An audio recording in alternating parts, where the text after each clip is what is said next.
শাকসবজি বা ফল আমাদের নিত্যদিনের প্রয়োজন, তাই প্রতিদিন আমাদের বাজারে যেতেই হয়, যেখানে গিয়ে বাছাই করে আমরা নিজের পরিবারের জন্য কিনে আনি আমাদের নিত্য প্রয়োজনীয় জিনিসগুলো। নিজের হাতে বেছে নিজের চোখে দেখা তাজা ফল ও সবজি, কিন্তু বাসায় আনার পরে যদি দেখেন ফলটা নষ্ট, তার উপর যদি হয় আবার কেমিক্যাল বা নোংরা ড্রেনের পানিতে, তখন কেমন লাগবে আপনার? বিশ্বাস হচ্ছে না আপনার? তাহলে বসে বসে দেখতে থাকুন আমার আজকের এই ভিডিওটি।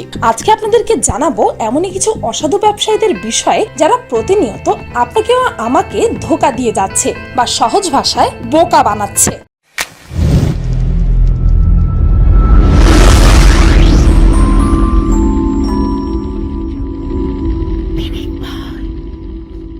নাম্বার 1, এই ভিডিওটি দেখুন। একজন মহিলা পেঁয়াজের ভ্যান থেকে বেছে বেছে পেঁয়াজগুলো বিক্রেতাকে দিল। এরপরে ওই পেঁয়াজ বিক্রেতা পেঁয়াজগুলোকে প্যাকেট করে নিল, কিন্তু দেখুন সেই পেঁয়াজের প্যাকেটটা কত চালাকির সাথে বদলে দিল। তারপর সেই মহিলা যেতে না যেতেই সেই ভালো পেঁয়াজগুলোকে আবারও ভ্যানে ঢেলে দিল, আর ওই মহিলা টাকা দিয়ে কিনে নিয়ে গেল পচা পেঁয়াজ।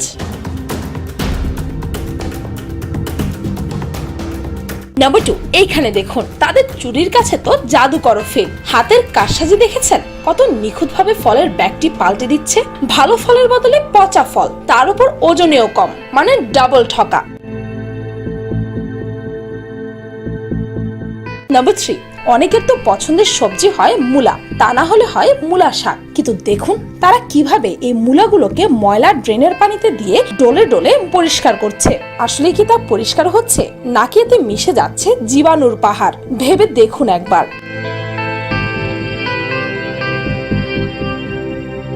নাম্বার 4, এই ভিডিওটি দেখুন। সে কত সুন্দর করে বসে বসে কাঁচা লিচুকে পাকাচ্ছে। কত কষ্টই না হচ্ছে তার এই লিচুগুলোকে লাল রং স্প্রে করতে। সামান্য কিছু টাকার জন্য আমাদের জীবন নিয়ে টানছে এই লোকটি, ভাবতে পারছেন?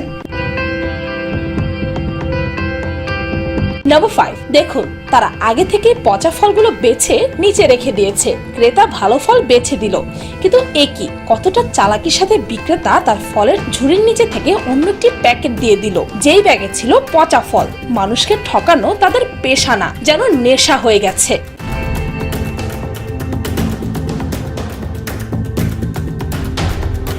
নাম্বার 6, এই আঙ্গুর বিক্রেতাকে একবার দেখুন কত নিখুঁত ভাবে সে তার হাতের কাজ সেরে নিচ্ছে। এতক্ষণ বেছে দেওয়া আঙ্গুরগুলো প্যাকেটটা সে কত সুন্দর করে পাল্টে তার পচা আঙ্গুরের ব্যাগের সাথে পাল্টে দিল, ভাবা যায় না।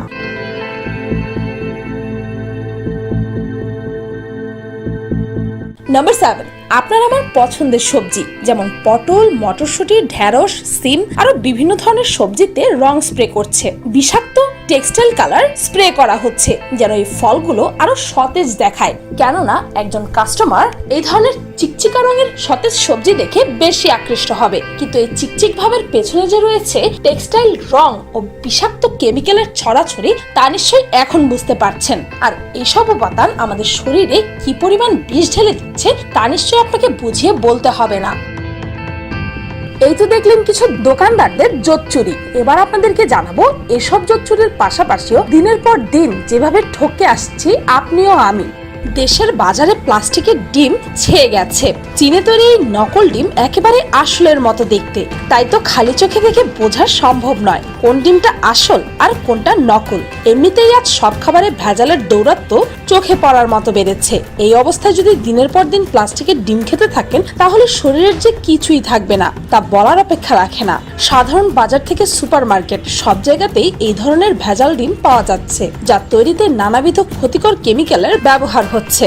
Gypsum powder, paraffin wax, benzoic acid, calcium chloride, gelatin, sodium alginate এবং সিলিকাম কার্বনেটের মতো রাসায়নিক ব্যবহার করে তৈরি করা এই ডিম খেলে লিভার খারাপ হয়ে যাওয়ার আশঙ্কা অনেক বেশি। সেই সঙ্গে নার্ভ সেল ড্যামেজ এবং পেটের নানাবিধ রোগ হওয়ার সম্ভাবনাও বৃদ্ধি পায়। তাই তো এখন থেকে যদি সাবধান না হন তাহলে কিন্তু বিপদ। নকল ডিমের পর বাজারে এসেছে নকল চাল।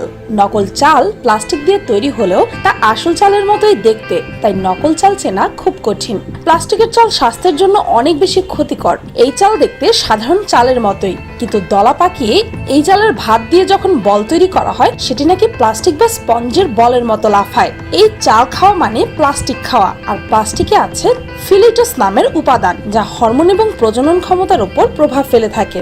ডিম আর চাল নিয়ে দেশে অনেক গবেষণা করার পরেও ঠিকভাবে সত্যতা ফুটে আসেনি। এখন তো সাধারণ জিরাতেও সিমেন্ট ব্যবহার করা হয়। দেখুন কিভাবে জিরা পানিতে ভেজানোর পরে সিমেন্ট উপরে উঠে আসছে।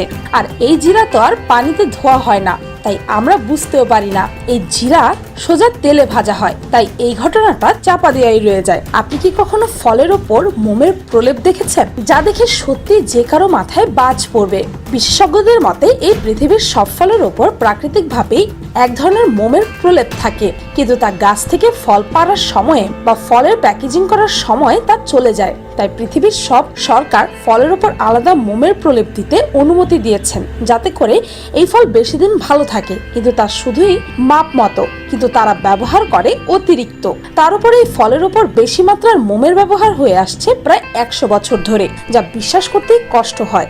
বাংলাদেশে খাদ্যে ভেজাল ও বিষাক্ততা যেভাবে বিস্তৃত হচ্ছে তাতে ভেজাল ঠেকানো অত্যন্ত কঠিন হয়ে পড়েছে। খাদ্যে ভেজাল রোধে অনেক আইন আছে, কিন্তু প্রয়োগ নেই। এভাবে চলতে থাকলে ভেজালযুক্ত খাবার খেয়ে এই জাতি একদিন পঙ্গু জাতিতে পরিণত হবে।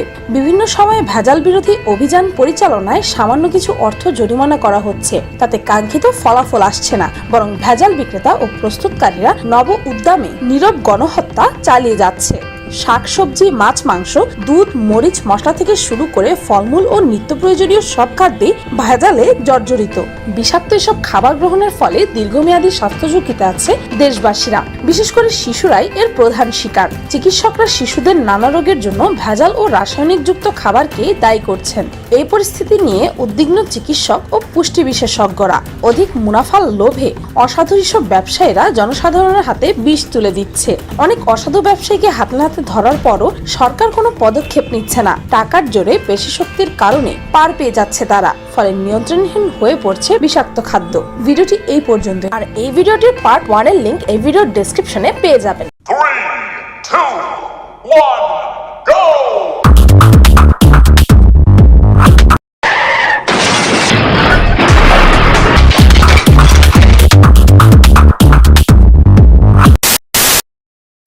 এই হচ্ছে আমার পিনিক পাই চ্যানেলের অফিসিয়াল ফেসবুক পেজ। এখন থেকে এখানে আমি পিনিক পাই রিলেটেড সকল আপডেটস দিতে থাকবো। তাছাড়াও পিনিক পাইয়ের মোস্ট ভিউড ভিডিওস আর এমন কিছু ভিডিও যেগুলো কিনা ইউটিউবে আপলোড করা সম্ভব না, তাও আমি এখানেই আপলোড করব। আর এখন থেকে এই পেজে রেগুলার ভিডিও পোস্ট করা হবে, তাই আপনারা সবাই আপডেটেড থাকতে চাইলে এই পেজটিতে লাইক করে আসতে ভুলবেন না যেন। এই পেজটির লিংক এই ভিডিওর ডেসক্রিপশন ও ফার্স্ট কমেন্টে পেয়ে যাবেন। ভিডিওটি ভালো লাগলে লাইক বা কমেন্ট করার কোনো প্রয়োজন নেই, তবে একজন সচেতন নাগরিক হিসেবে এই ভিডিওটিকে বেশি বেশি শেয়ার করে অন্তত আপনার প্রিয়জনদেরকে এই ভেজাল খাবারের ধোঁকাবাজি থেকে বাঁচান। আর আমার চ্যানেলকে সাবস্ক্রাইব করুন প্রতিদিন এমন সব অদ্ভুত ও মজার সব ভিডিও দেখতে। আজকের মতো পর্যন্তই, দেখা হচ্ছে পরের ভিডিওতে।